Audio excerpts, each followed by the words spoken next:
Divine Truth documentary. Jesus, Mary, and others provide information to people or organizations that produce documentaries. In this video, Vlado Klobucar is interviewed by Thomas Lida after a seminar held by Jesus and Mary on the 10th of August 2013 in Mergen, Queensland, Australia. Okay. So can you tell me a little bit about divine truth and what it means to you? What it means to me, divine truth about, hence the second letter word in it, truth, and what the truth is about life these days, life in general, and that we're not living life in truth or in love. Everything's about greed and needing a lot for, wanting to take from the earth, wanting to take from each other. So divine truth to me is more trying to get back to reality of life, in the sense of trying to be loving with each other, no wars, living in harmony with nature. So it's really broad. Like, I can't sit there and say it's a very finite, definite line of what it is, but it encompasses truth, love, and all the other teachings of humility, being humble. And that, to me, you can probably talk for hours, because like I said, it encompasses a lot. So it's not just a clear definition of one thing. And how does it make you feel that the media has represented it as a cult? Yeah, it's interesting, because as human nature, we always pick a side. Or the way society is kind of headed is more of guilty first and then ask questions later, rather than being open and exploring first and then making a decision of what it is. I myself, I'm like that. I'm more open to, let's explore what it is, rather than straight away make a definite, oh no, you're guilty, this is guilty, this is a cult. Don't go into it, be careful, and all that. So I've kind of looked at it as like, what if it is the truth? Like, what if we can prove that is the case? Like, there's so many things that we don't know as humans. We're still exploring. So I go, how, this could be the truth.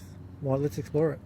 In one sense, it does, I can see how people are coming from it.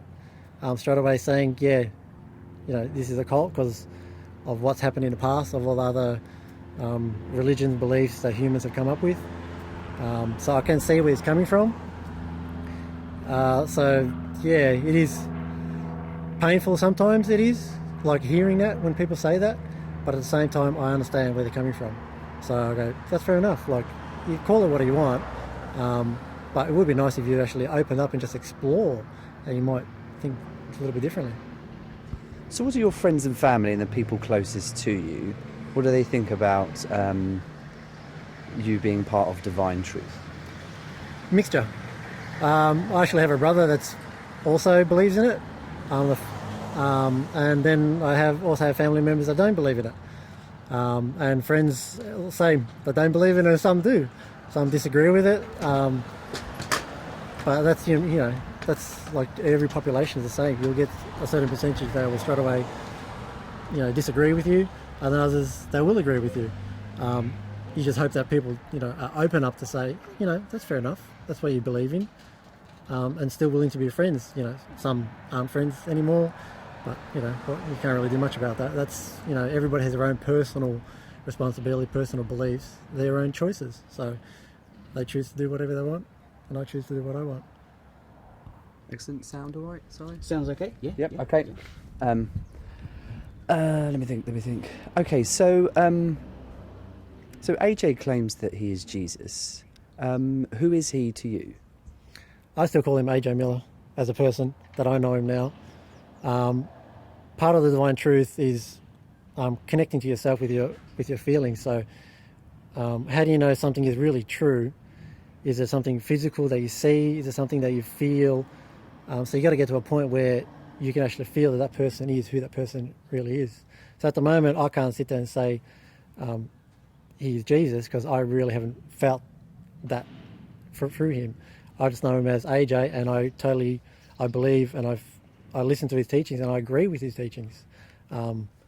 So in that point of view, I come from a more methodical aspect, is that I agree with his teachings, no matter who it came from, even if it came from Gandhi or even if it came from President Obama.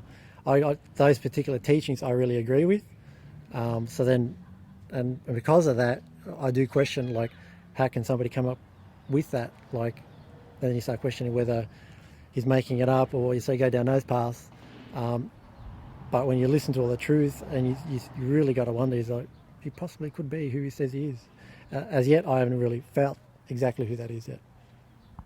And so, could you explain to me a little bit more about the feeling? What do you mean by feeling, whether or not you feel that he is Jesus? Well, it's like, the easiest explanation is like, how do you explain love to somebody?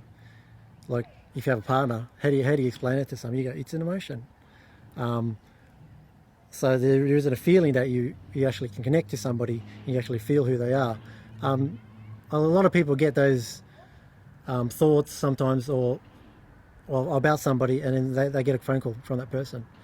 So to me, like, there's a deeper connection that we have that currently we physically can't see, but we know there is, because you sort of see it in animals, how they communicate, and the reason I say this also is emotionally is because we are atoms, neutrons, electrons.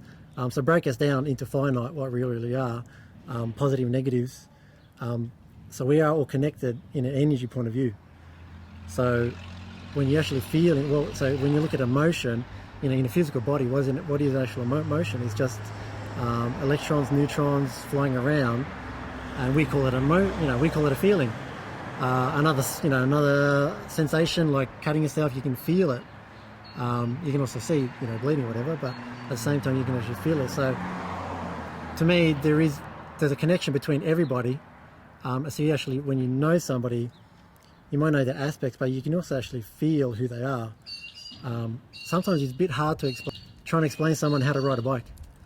You can sit there and tell them how to ride a bike, but until they actually get on a bike and actually feel those emotions of riding it, then they really get a connection to it. So in one sense, it's a bit hard to explain to somebody how to actually connect emotionally with another person until it actually occurs. And the best way is, like, when you love someone, you feel there's a strong bond with that person, and that's probably the easiest explanation I can give. I think you explained that pretty well, actually. Great. Okay, I don't think I've got many more questions. Can you tell me a little bit about whether or not you were spiritual or whether or not you were religious before you came to follow the divine truth? Originally, well, my background is Roman Catholic. Not that my parents really pushed it. They were we would go to church now and then. I guess I always kind of struggled at the church aspect of it, because I agreed to some of the teachings, but other teachings I thought that's a bit harsh. Never really understood it. So I was never really a big push about religion. To me, I thought religion, politics, they're kind of the same thing. They're about, controlling people and pushing people, and there's always positive, anger and stuff involved with it, and there's never really any harmony. So in that aspect, I was never really the full religious type. But I did question, like, how can everything be created as it is? Darwin's theory and all that type. And then because of that, I decided to start exploring other avenues, mediums, spiritual teachings, because there's so much out there. Like in Australia these days, there's a mind, body and spirit expert that goes around all the major cities, and I go, I think, twice a year. And it's all sorts, like you name it, from mediums to fortune tellers to crystals to all sorts of weird and wonderful things. So I was like, let's explore each one, like what draws me to each one. And when I was exploring one of those, the actual lady that was talking about it actually showed us a DVD of AJ, which was out of the blue, because apparently she said she's never ever done it showed it to any other group.